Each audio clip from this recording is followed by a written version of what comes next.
और अभी आपको बताते हैं कि सिंध हुकूमत का सूबे में रिलीफ ऑपरेशन और बहाली से मुतालिक बड़ा फैसला। वज़ीर आला सिंध की हिदायत पर महकमा बल्दियात को नई पॉलिसी गाइडलाइन जारी कर दी गई। वज़ीर आला सिंध के अहकामात पर महकमा बल्दियात के तमाम अखराजात पर पाबंदी आयद।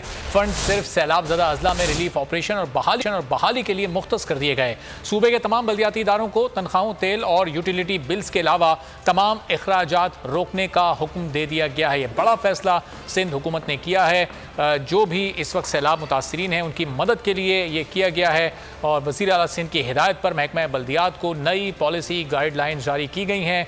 इस इन अहकामात के मुताबिक महकमा बल्दियात के तमाम अखराजात पर अब पाबंदी आयद कर दी गई है और तमाम फंड्स सिर्फ सैलाब ज़दा अजला में रिलीफ ऑपरेशन और बहाली के लिए मुख्तस कर दिए गए हैं। सूबे के तमाम बल्दियाती इदारों को तनख्वाहों, तेल और यूटिलिटी बिल्स के अलावा तमाम अखराजात रोकने का हुक्म दिया गया है। मजीद जानेंगे बोल न्यूज़ के नुमाइंदे इरशाद संजरानी।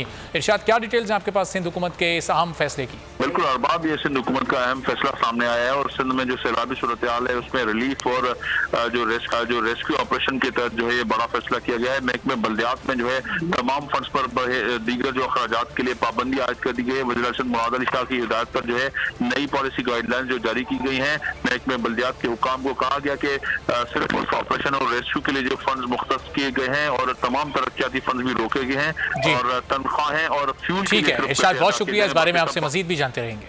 मैं हूं जैस्मीन मंजूर और आप मुझे देखेंगे सिर्फ बोल पर।